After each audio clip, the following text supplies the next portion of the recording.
Ryan, great to see you, man. It's been a couple years, like we were just talking. I think it was the NFL Combine when we first met there at the J Dub Starbucks, hanging out, and I mean, I can't thank you enough. It was great just to kind of meet you then, catch up. But gosh, a lot's happened in the world since then, huh?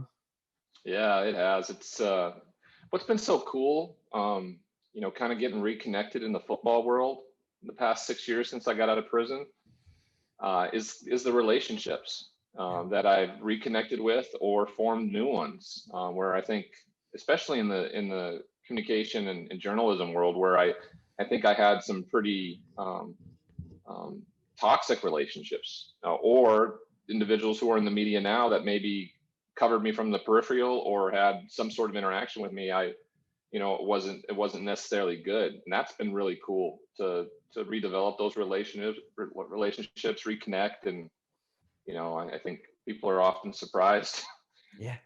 at the different kind of person I am, than maybe what they've been told or had seen for so many years. But that's the cool part of it. I mean, we'll get into it, but that's got to be something like where everybody has an image, everybody has this reputation of Ryan Leaf in the back of that. Then they meet you, right? And it's not what they maybe expected. I mean, when you go into meeting folks like myself, like, do you run through that stuff in your head? Like, does it even cross your mind? Like, hey, it's a chance for them to really see who I am. It doesn't necessarily. It's not that, like, I don't think about it. I just interact with somebody as if I would anybody anymore. Yeah. And but there's one story, like, Jay Glazer, who covers the NFL for Fox from top to bottom. He started a unbelievable foundation with Nate Boyer called MVP, and stands for Merging Vets and Players, and it's to bring um, combat vets and former professional athletes together, because the transition's so similar. And what do you Yeah. do once you take the uniform off? And I remember I'd reached out to Nate Boyer after I saw all the work he was doing during the Colin Kaepernick um, anthem protests and kneeling and things like that. And I just reached out to him to tell him how much I appreciated his efforts and everything. And Yeah. he invited me to this group. So, well, when he went to Jay to tell Jay that he'd like to invite me. Like, Jay's first response immediately was, "No, don't bring that guy here." Kind of like, what a piece of shit. And Jeez. and uh, and I was like, boy, that's really counterproductive to what his group was supposed to be about, right? Like, to Yeah. but Nate was like, hey Jay, you don't get to decide who we save, Yeah. and so, yeah, that's the response I expect from people, and it fits. It's like, if somebody comes up and gives me a compliment, like, I receive it very poorly. My eyes kind of look to the floor. My Oh, body language gets bad because I'm used to hearing, like, oh, that Ryan Leaf's an asshole. That sounds more like how it's supposed to be. When somebody says Ryan Leaf is such an inspiration, I'm almost kind of like, that sounds foreign to me. So, yeah, I mean, yeah. I don't think about it that much, but I can only envision that's the interpretation of people. Well, I mean, and with you, with was it the Player Assistance Fund when you came out of prison, right? Like they didn't really want to help you out. Like I mean, you applied for a grant, right, to get your life back together, and they basically said up, you're a bad egg, you lost cause, we can't really help you out. Like, I mean, that's Well, real life.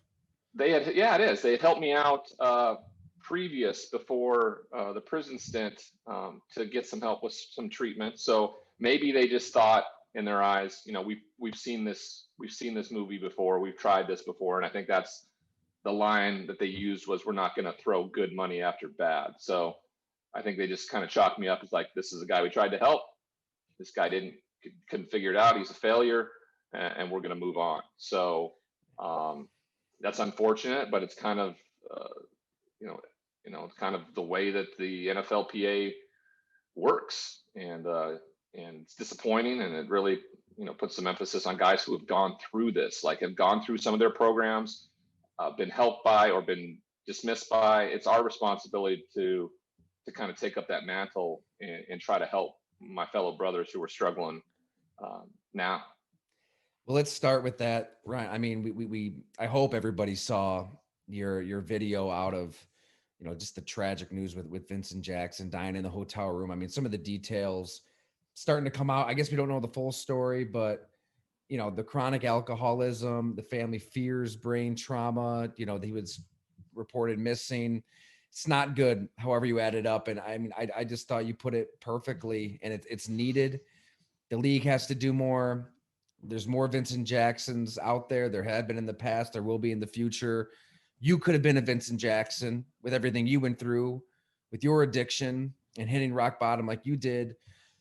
I mean, we saw the video, but like, just take us through your reaction to the news that Vincent Jackson had died, and what kind of raced through your head at that point, Ryan. Well, it was incredibly sad. Um, and I was angry.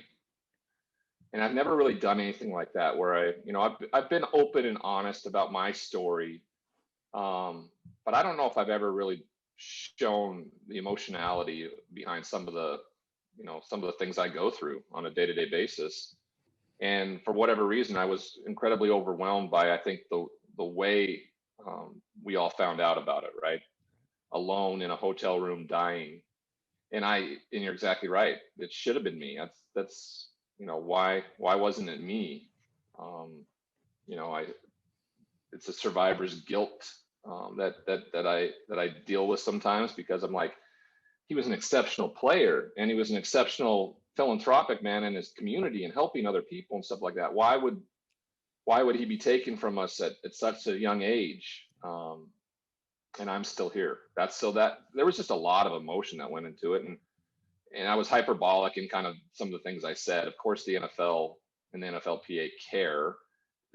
Their actions don't necessarily represent that. And I wasn't looking for somebody to blame, because, hey, we can't expect, somebody to watch after us for years and years and years after we played a sport or were their employees. But I just felt like there needed to be some accountability. And if not, it may have been a call to action to some of my NFL brothers out there. And I think that's what really was showcased. The amount of former pro players that reached out to me, and we've started talking and trying to figure out different solutions and things like that together. Because I think we realized that, that old adage of, once somebody shows you who they are, believe them. Yeah. And I think I just had more optimism and hope around some of the things that they have told me. And you forget that the NFL is a propaganda machine, right? It's a marketing arm. And what they, and it's a money printing company is what it is. So, all those things, just imagine all those things I just said to you, and then to think of a young man at 38 years old with a family and so well respected and such a future ahead of him, alone, dying in a hotel room. And that was encapsulated in how I said it. I looked into my video camera and just said it. I didn't think I was going to post it. I didn't think I was going to. Sometimes I just talk into that like a journal, and then revisit it later and stuff like that. And I don't know. It just we don't see enough of our supposed tough football men expressing themselves with emotions. We just don't see it. So Right. it's what I did. Well, I mean, you could feel your pain. I mean, it was, I don't know how anybody could watch that and not feel something, and it's so true. Like, I mean, I know what you mean. Like, it's hard to always compare anything to the military, because nothing compares to the military, Right. but Yeah. there is a brotherhood, there is a bond, there is something special in that locker room. This is your identity. Think about it. You start playing football when you're 6, 7 years old. I mean, it becomes in the, the second you get up in the morning to when you go to bed, everything's structured in that locker room, especially in the NFL. I mean, this is your life. This is who you are. This is your identity. It's the most violent game on earth. You're risking so much out there with your best friends, and then the lights turn off, and then you're ejected back into society. And it's like, there is going to be some post-traumatic effect, isn't there? I mean, the NFL, they should have some type of transition program, something to help smooth that over. I don't know what the precise answer is, but I could Think of feel this. that. Think of this like juxtaposition. Like, look at the photos of when Roger Goodell announces the draft pick, and the smiles and the hugs. Like the hugs, like I told the draft pick one night after talking to him leading into his first training camp. I said that will be the last time Roger Goodell will hug you. And why isn't he there on the day you retire and you walk out? Why isn't he there to hug you and say, "Hey, thank you so much for what you gave to this company, this brand. We're here for you. We're here for you." And it almost just kind of made me think about that. Like, how can we figure out who's retiring, or who's, maybe they've only played 1 year in their career, but how could I be at their doorstep when they're making this decision to do something they've wanted to do their whole life and now have to leave from, and be there to give them a hug like that?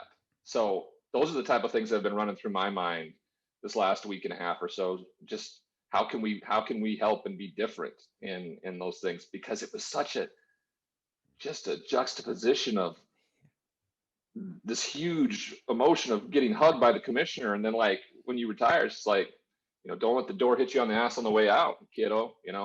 Good luck. Exactly. I mean, that's.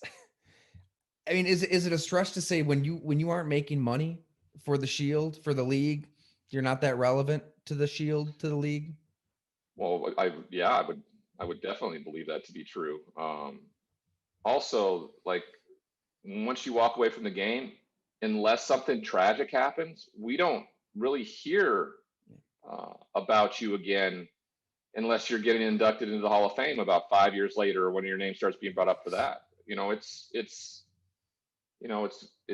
gone and forgotten.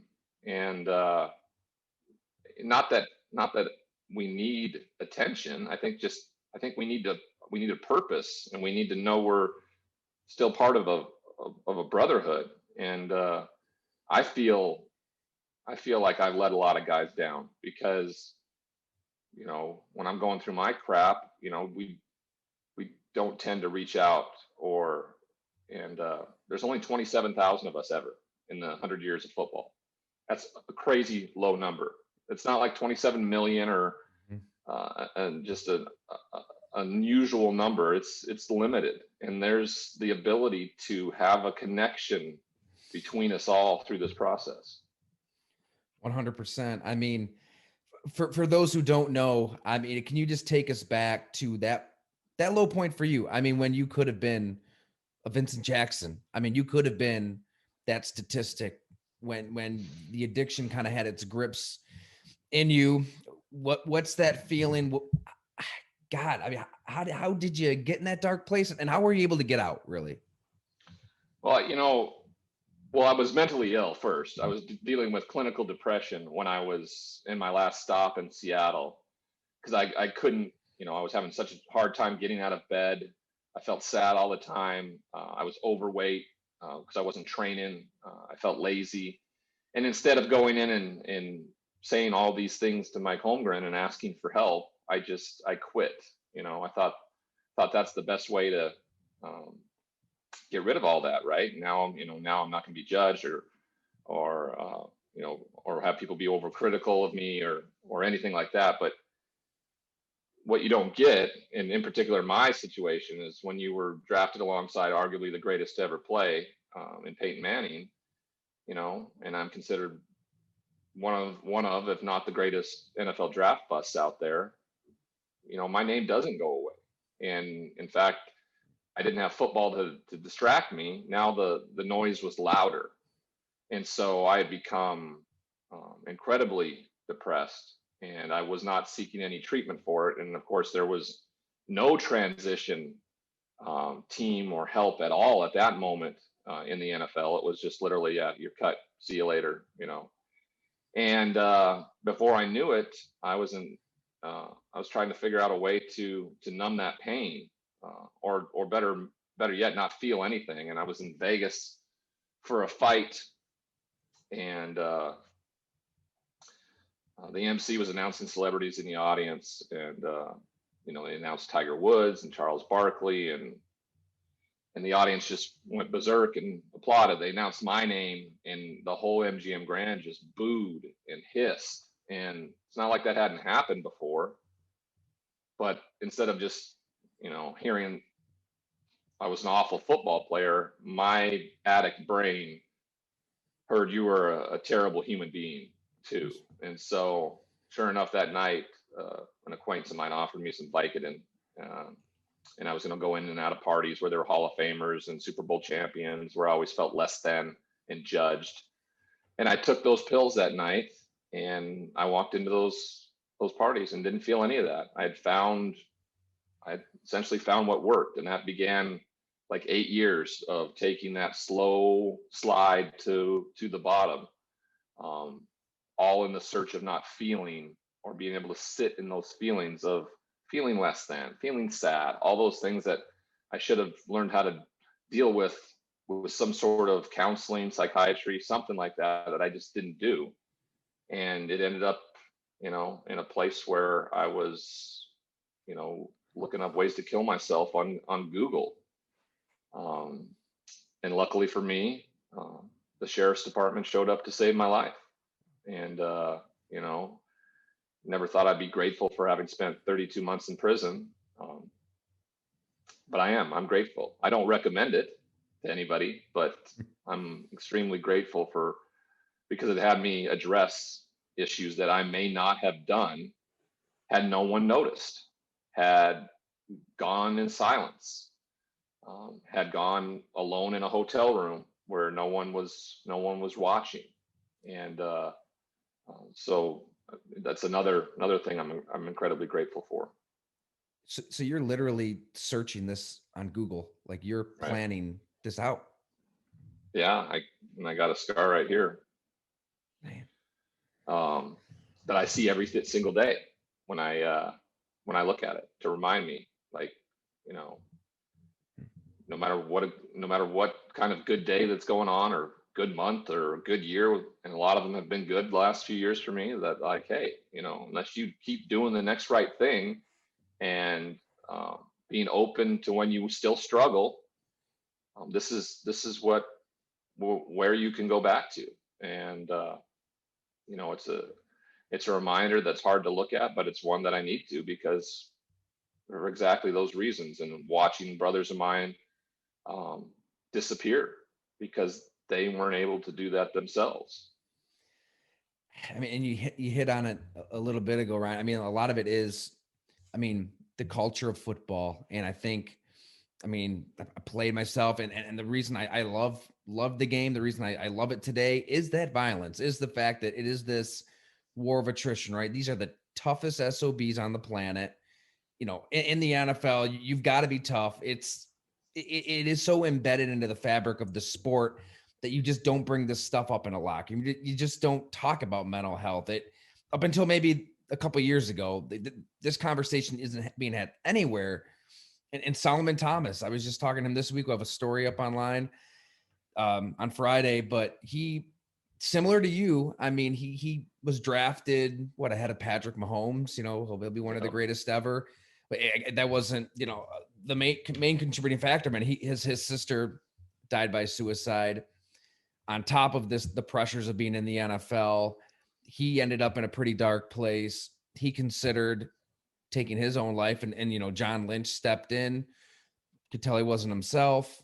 He saw a therapist, he got help, and he's been on the road to recovery since then too. But just speak on that, like the culture of the game. How does that kind of play into it, and not necessarily help guys, because you don't want to just bring this up right to a coach. You don't want to bring it up to a teammate, to anybody really, it's because it's it's it's a sign of stigma. weakness. It seems No, in the that's locker that's room. the thing. That's the stigma that exists. It's not a sign of weakness. Right. It's we've been told this, and there's a stigma that exists.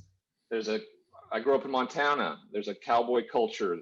Then in locker rooms, the football culture of tough guys, where you suck it up for the team, and um, it's also easier to diagnose a broken leg than it is, you know, something you can't see.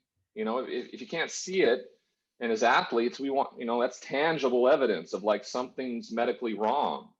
And if we can't see it, then it's just conjecture, and we feel like, that's crazy. People are going to look at us funny. And we all, we're all hyper sensitive to criticism as football players.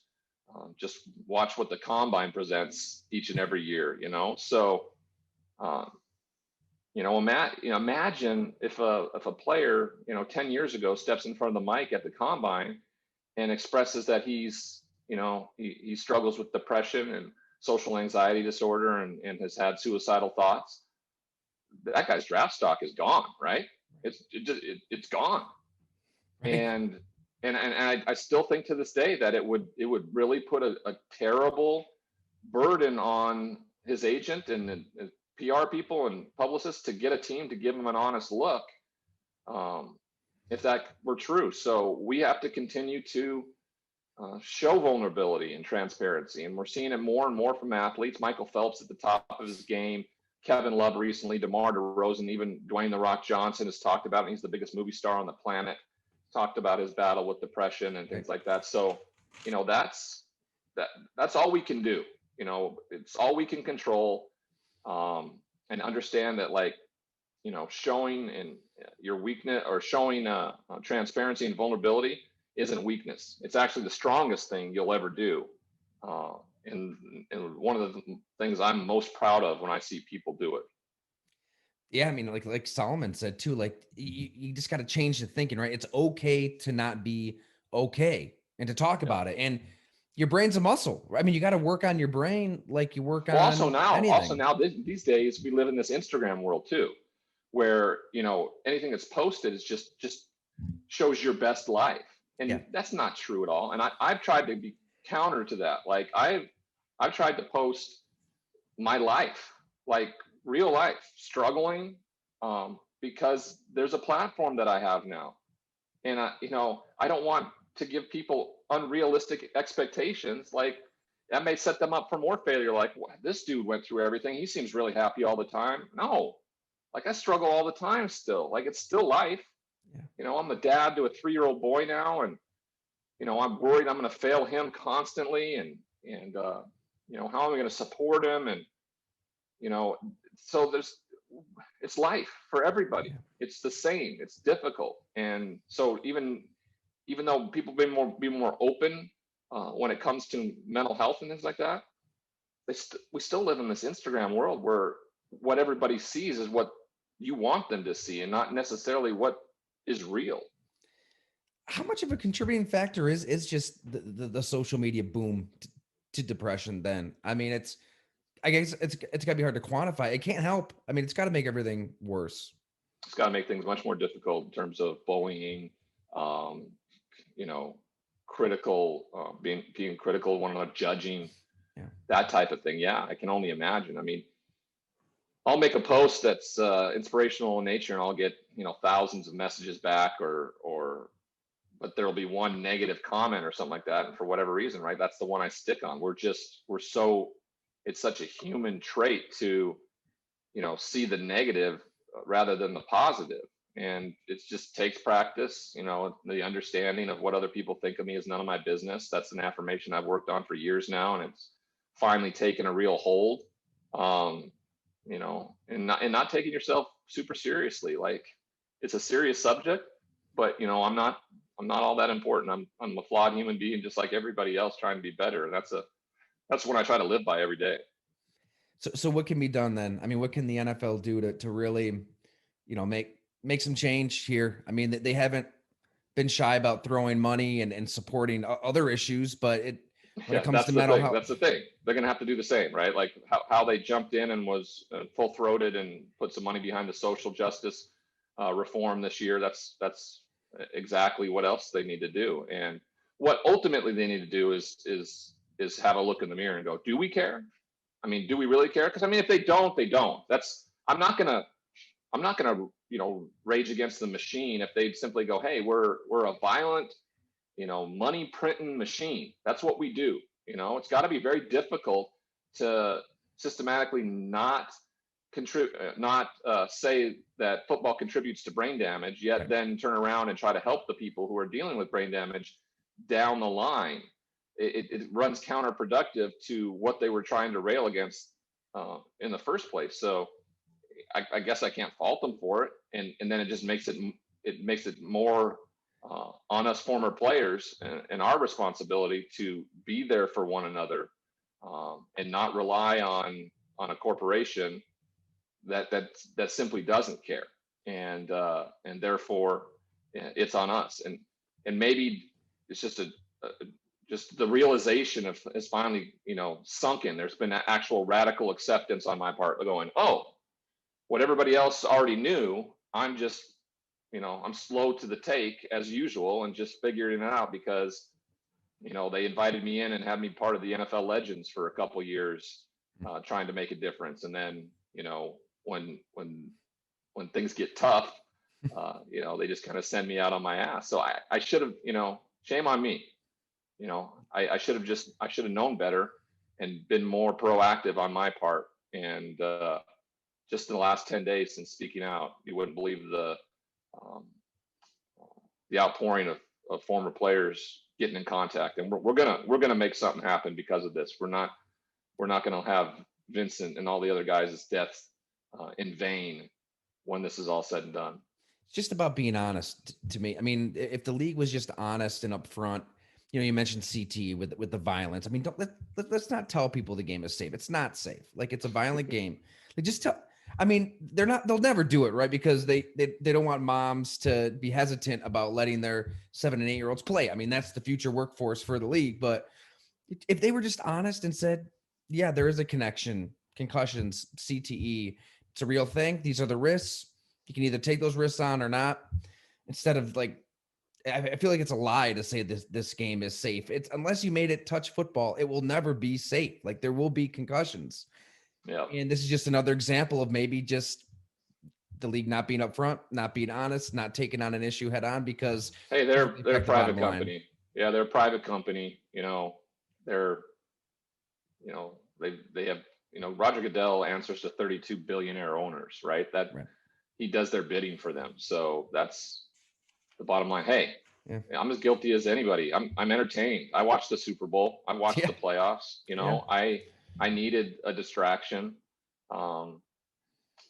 So maybe there has to come a point where I'm just like, I won't contribute. I cannot contribute to that anymore and stop doing it myself. If I'm not willing to do that, how am I really not being part of the solution? So it's tricky. It's hard to love something so much and know that it creates a ton of destruction later in life to their former stars and their families. That's a hard thing to equate ultimately in your mind. It really is. And we see, former players on ESPN, on NFL Network, as general managers. You think retired player, you think that. But I mean, that's such a minuscule fraction of reality. I mean, in your video, you mentioned talking to somebody who was just in the psych ward. I mean, now you've heard a lot from other retirees, former players that are probably going through stuff. Just obviously without using names, what kind of world is out there, Ryan, that we just don't see when it comes to retired players?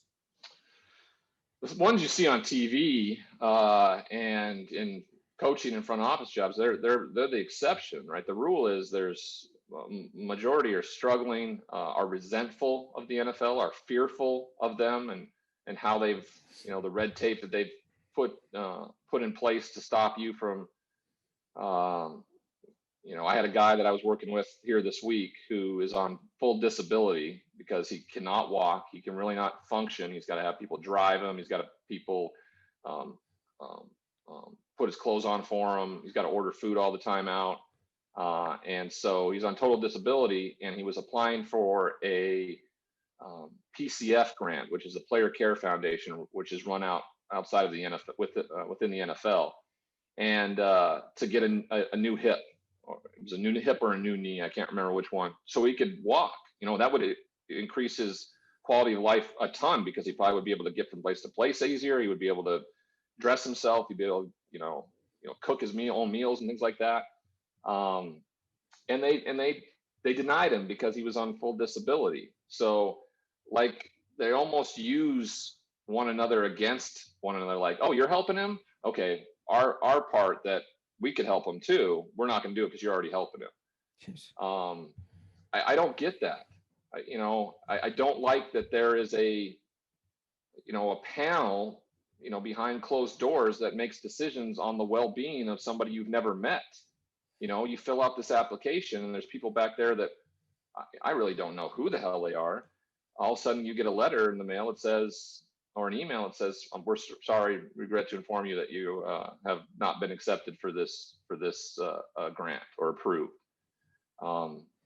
That for me is garbage, right? If it's available, and you meet a semblance of the requirements, right? I mean, the subjective nature of it is bothersome. Man, it just comes down to being a human being and caring for the people that built the game. I mean, And I don't there's a know if moral it's just me. I don't know obligation if it's here. just me, like having gone through what I did, and maybe because I was not empathetic pretty much my whole life. Like I never put myself in other people's shoes. But having gone through everything I Hmm. went through, like I just am super empathetic now, and I want to help. I figured because it's what's changed my life. Like the foundation of my new life is a service to others. It's the only reason why I'm still here, I think. And there has to be a purpose to that. So like that's where my mind goes to. That's where my action wants to go to. And then to see it, see it with roadblocks from people who have looked me in the eye and talked to me about how much they care about the former player and everything like that. And then to go against it when the opportunity presented itself to help, that's difficult to watch and see, and then makes me incredibly untrusting and resentful, and I don't want to be either of those two things. I don't understand why it's just this far away jury that doesn't really understand what a guy is going through, and And it had taken a year of like back and forth between yeah. this individual and the foundation. Like, I mean, Hmm. the red tape and everything that exists. I mean, their job is to figure out a way not to pay you rather Right, than right. figure out a way to get it done, like or to help you. Their job is to figure out a way to rubber stamp it no, than to simply uh, to to find a way to be of service and help somebody. That's the hardest part in all this. I run a foundation, and I'm terrible at it because every dollar that comes in, like I'm sending it back out. Like I do not hoard a dollar, right? It goes in and somebody calls up and like well, I can't pay for you to for the treatment for you, but I can pay for the plane to get you to the state that has the treatment facility, and then I'll pay for your plane flight. And um, so it comes down to when they look in the mirror, when they look in the mirror, what is it really about? And I get it. I told you I get it. If they believe they're a violent money printing machine of a company, okay, then it's on us. It really is. Hmm. Stop the propaganda. Then stop trying to Right, tell us right. you care or are there for you. Just get out of our way. We'll do it. We were good enough to do what only the 1% of the 1% of the 1% can do. We can mobilize together, uh, as long as we know you're not dangling that damn carrot out there anymore, right? Instead, we'll see commercials and infomercials and bullshit. It's just right.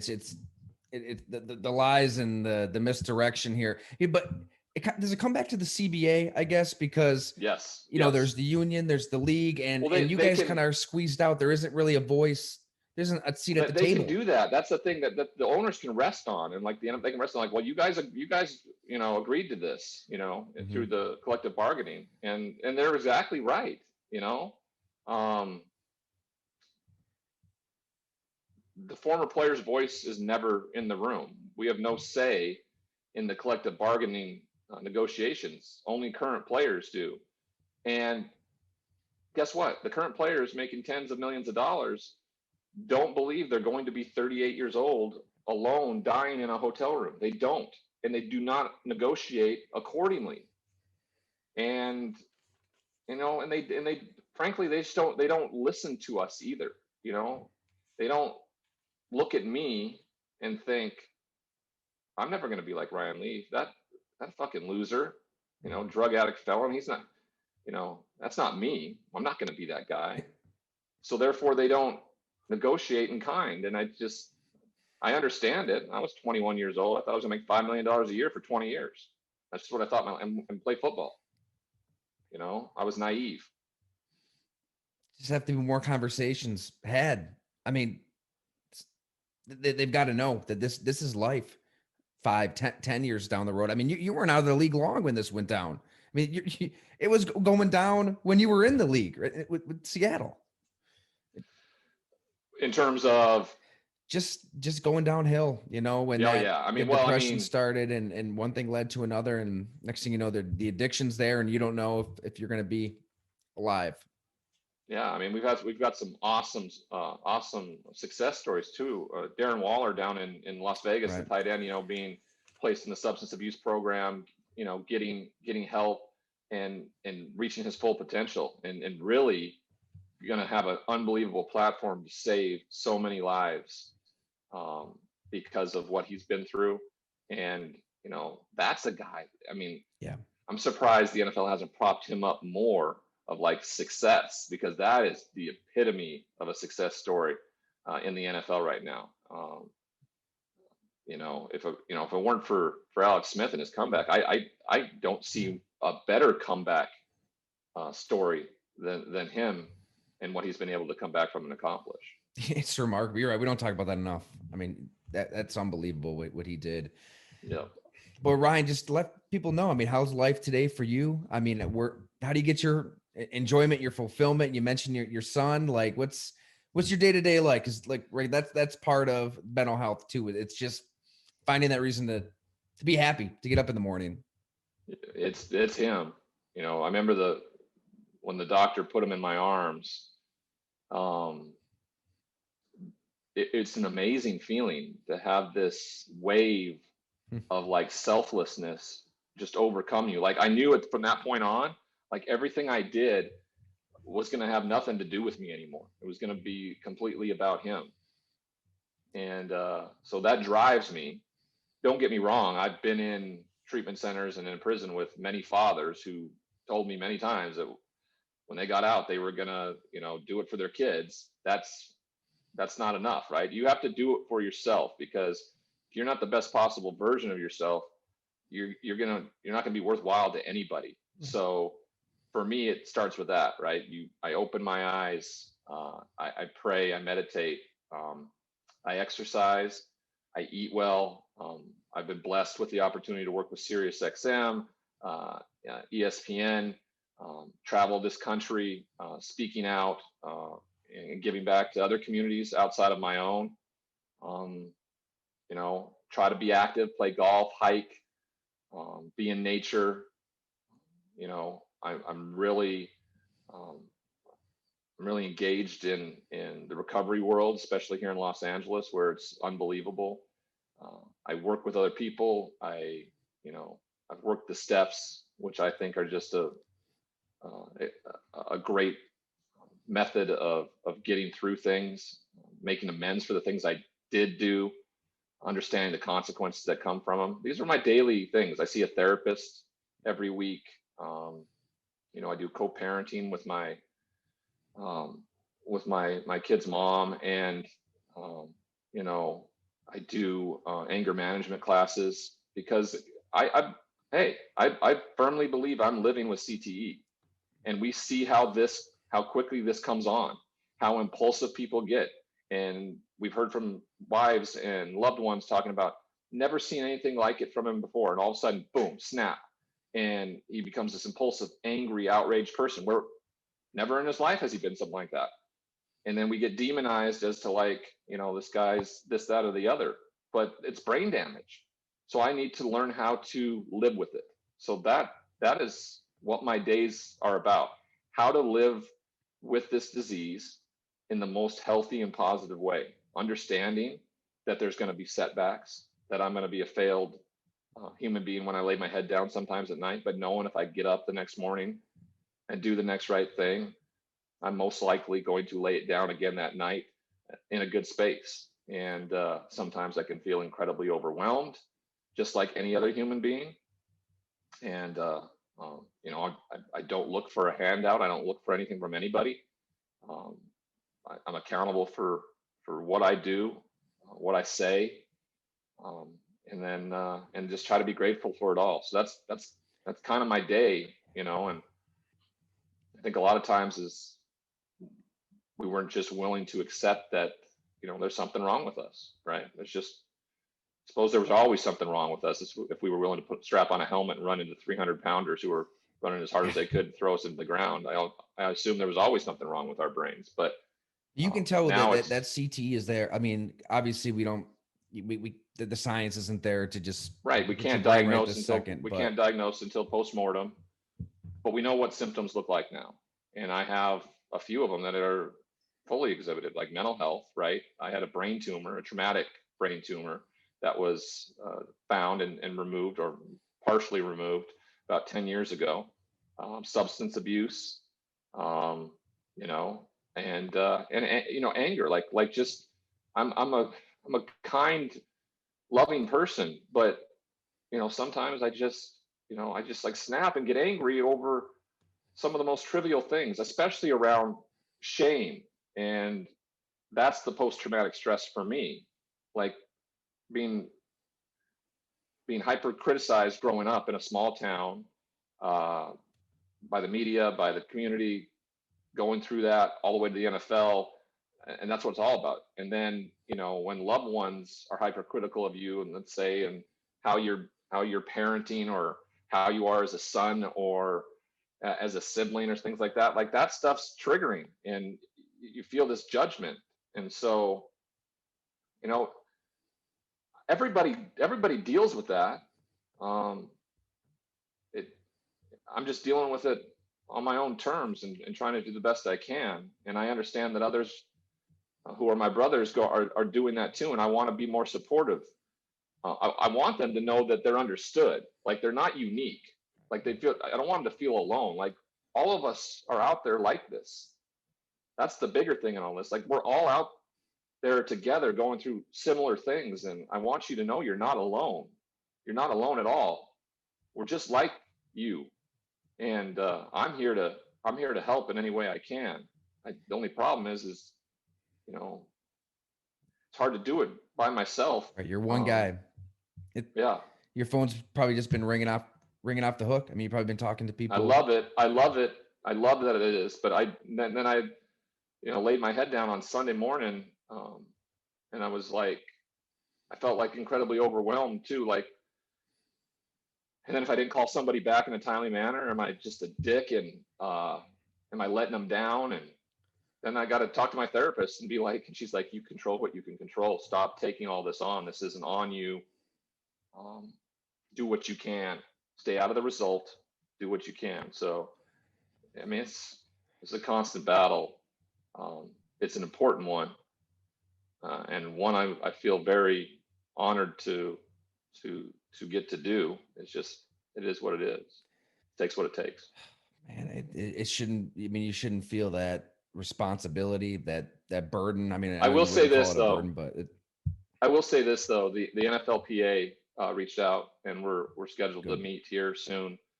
Um, but of course, never heard anything from the NFL. Not a word. The league didn't reach out at all. And it's doubtful that I will. Um, they don't care what the hell I have to say. You know, I was, you know I was a failure in their eyes. So Jesus, what the hell do they care? It it's doesn't matter what I say to them. But I will say that the NFLPA did reach out, and you know, I don't know what that will accomplish, but I'm more than happy to have a dialogue. That's for sure. oh my god. I mean, talk about anger. Like they don't have a problem. You know, they're celebrating. I mean, and rightfully so. The life and career Right. of that player that was taken one pick ahead of you just a couple weeks ago, and their heads in the sand with the player that was taken second overall. After a video that all of America saw, all of America felt your pain. This is a real issue. Somebody just died.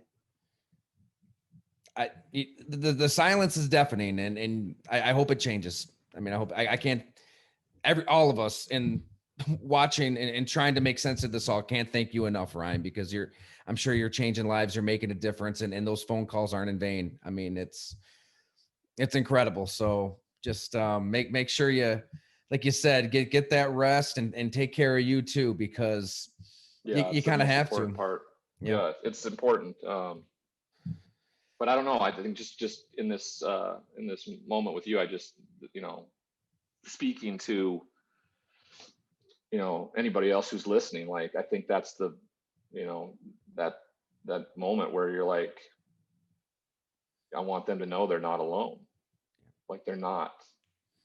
I'm right there with them, and I know how precious life is because I probably shouldn't have mine, and I'm incredibly grateful for it. And I know there's a way that we can help, and I just need some buddies to ride with me through this. So they can find, I mean, they can find you on Twitter, they can find you on social media. I mean, you're accessible, I'm guessing. I mean, where Yeah, can very everybody find you? accessible, very accessible. You know, social media platforms have been amazing. Really, Yeah. it's crazy, and it's, you know, your choice on what kind of content you put out there. And I try to, you know, it's all about positivity and solution based stuff. So at Ryan D Leaf on Twitter, at Ryan D Leaf on Instagram. Um, my website, theryanDleaf.com. That's another really good way to get a hold of Perfect. us, and if and especially with, you know, if it's some stuff with your communities and things like that. So Awesome. yeah, Well, man, we can't thank you enough, Ryan, for being so open, so honest. This was amazing. So thanks for all your time, man. Hopefully this reaches some people and help some lives out there that need it. I appreciate it, but I really do. Thanks a lot for thinking of me and the opportunity. And you have a wonderful week. All righty, you too. Thanks so All right, much. all right, man. Bye.